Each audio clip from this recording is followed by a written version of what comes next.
Hey everyone, today I'm going to show you how to repair a broken window regulator cable on a Honda S2000.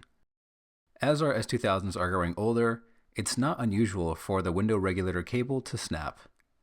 You'll usually hear a pop in the door and watch the window slowly roll down, unable to go back up. Instead of paying north of $400 for a new OEM regulator or gambling on a used OEM regulator, you can repair your existing one with a $75 kit.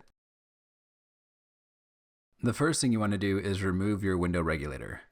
If you need help doing that, I've got videos that will be linked down below. Once the regulator is removed, you'll want to place it on a workbench like so. Begin the repair by removing the metal cover for the drive mechanism. The metal cover will be attached to the drive mechanism with 5 tabs.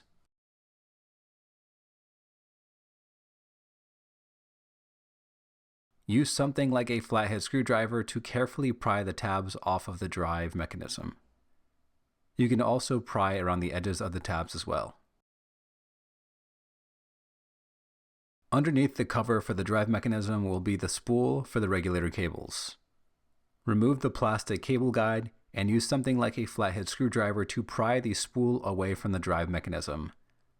This will be harder to do if your cables are all messed up like mine. Once the spool is removed, remove the regulator cables from the spool. Trace each cable along the regulator and simply pull the plastic clips off of the regulator. Continue by removing the regulator clips from the pulleys and finally pulling the ends of each cable out of the regulator carrier. With all that out of the way, you can start with reassembly. The repair kit should come with replacement regulator cables, a replacement spool, replacement springs, and finally a replacement cable guide.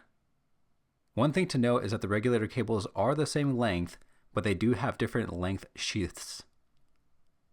The cable with the longer sheath is routed through the top, and the cable with the shorter sheath is routed through the bottom.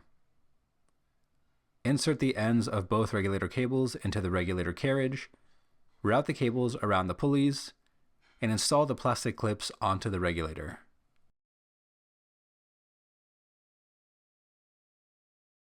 Once the cables are mounted, you can see how pulling on each side moves the regulator carriage along the track. Insert the new springs onto the new regulator cables and install the new plastic cable guide onto the drive mechanism. Insert the end of the lower cable into the bottom of the spool and wind the lower cable around the spool roughly 3 times. Install the spool partially into the drive mechanism so that the lower cable is locked into place. Next, install the end of the upper cable. In order to finish winding the upper cable around the spool, you'll need to compress both regulator cable springs and provide the maximum amount of cable possible.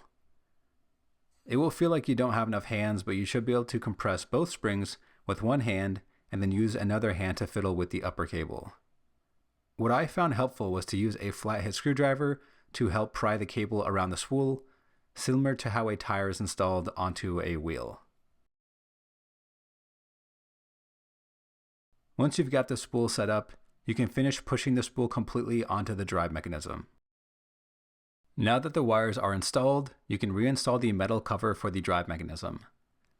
I found the best way to do this was to mount the drive mechanism onto a bench vise and then use a hammer with a flathead screwdriver to bend 4 of the tabs back into place.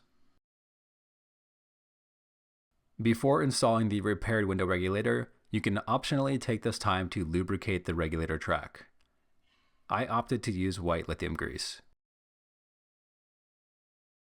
Lastly, reinstall your window regulator. If you need help doing that, I've got videos that will be linked down below.